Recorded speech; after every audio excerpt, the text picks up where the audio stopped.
Ay naku eto, kakamping, o agree kayo diyan sa sinabi nung Vice Presidente kahapon doon sa kanyang press conference?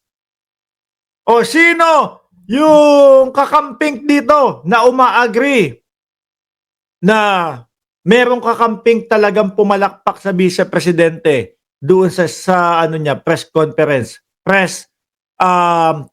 Oh, kung agree kayo sa Vice Presidente, press 2 kung agree kayo sa Vice Presidente na may isang kakamping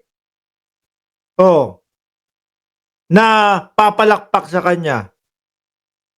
Oh, wala ho mga kababayan eh. Di ba sabi ni Amor, ako, joke lang. Wala ho mga bossing at walang maniniwala dyan. Ano po? Kung meron tayong masasabi na grupo, kung meron tayong masasabi ng side ng politika sa Pilipinas, ano po, na talagang solid, yung kakamping po mga kababayan. Solid na walang tiwala sa mga Duterte, mga kababayan.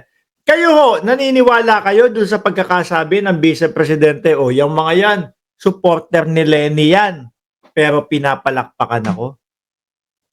Maniniwala po kayo doon? Ako hindi ho eh, mga kababayan eh.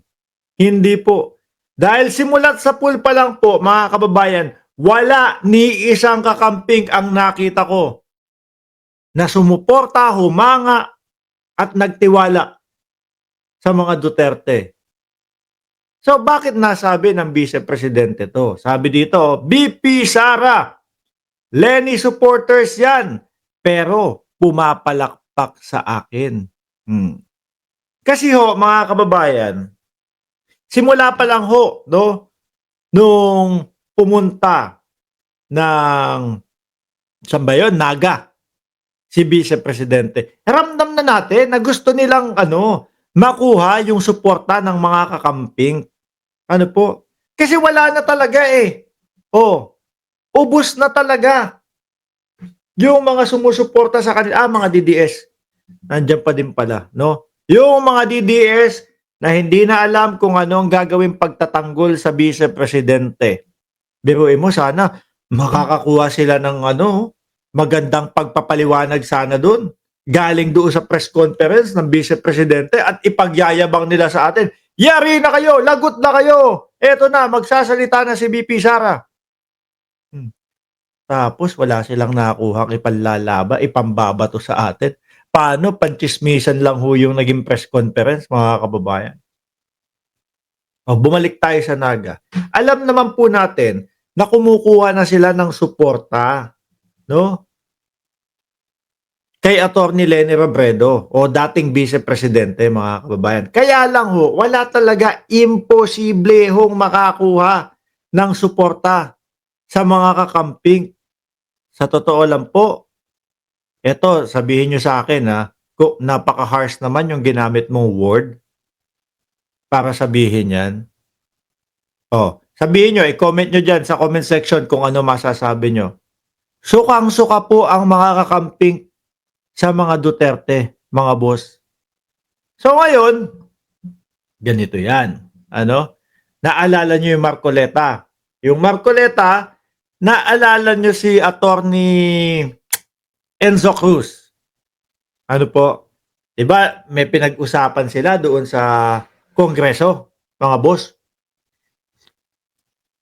Yung tipo bang sinabi daw sa kanya ni Enzo Cruz, o yung opinion ni Enzo Cruz,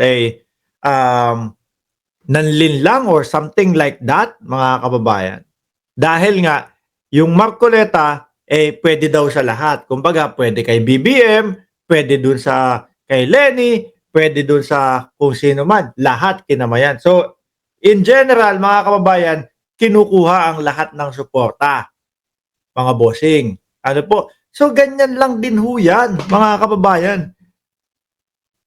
Di ba? Ganyan lang din ho yan. Pagmumukain, kami ang totoong sinusuportahan ng mga kakamping. Pero wala akong maniniwala, mga boss. Yang sinasabi ni VP Sara, Lenny supporters yan, pero pumapalakpak sa atin. Humihikayat yan ng mga kakamping. Ano po?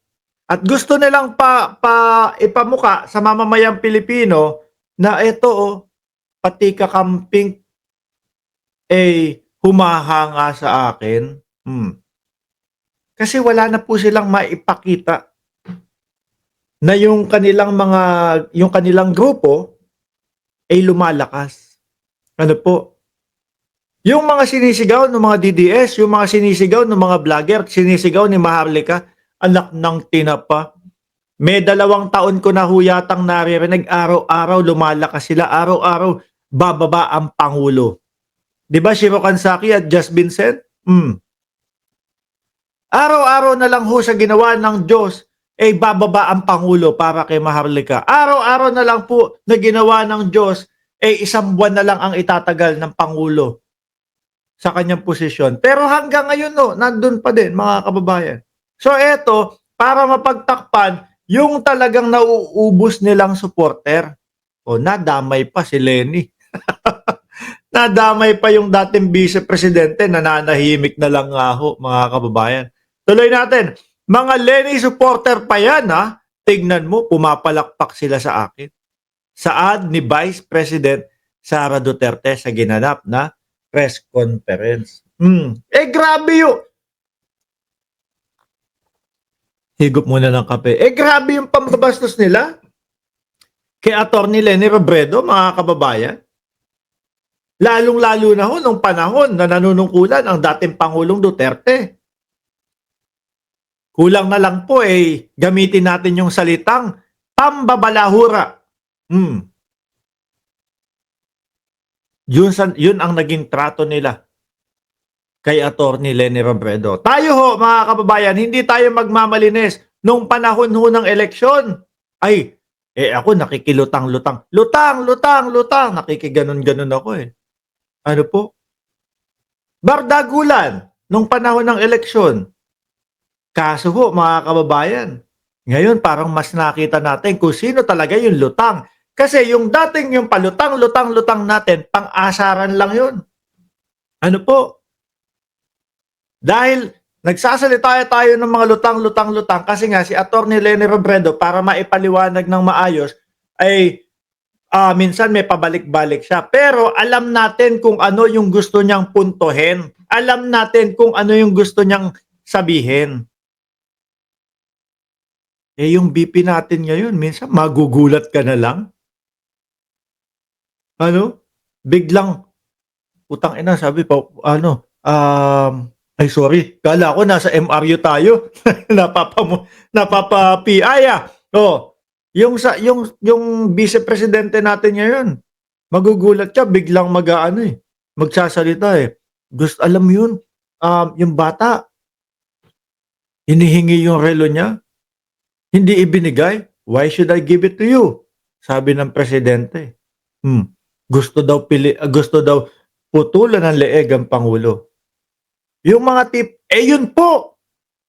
Sobra pa sa pagkalutang, mga kababayan. Ano po? Kaya ako, naniniwala ho ako, mga bossing, kung gaano ho nila binalasaubas, si Atty. Lenny Robredo, napaka-imposible po na suportahan sila niyan o suportahan sila nung mga kakamping. Ako ho, naniniwala, mga kababayan. Kahit po napakadami ng kakamping. Naniniwala ho ako, ni isa na tunay na kakamping, imposibleng pumalakpak sa vice-presidente, mga kababayan, mga boss, chief amo, sir.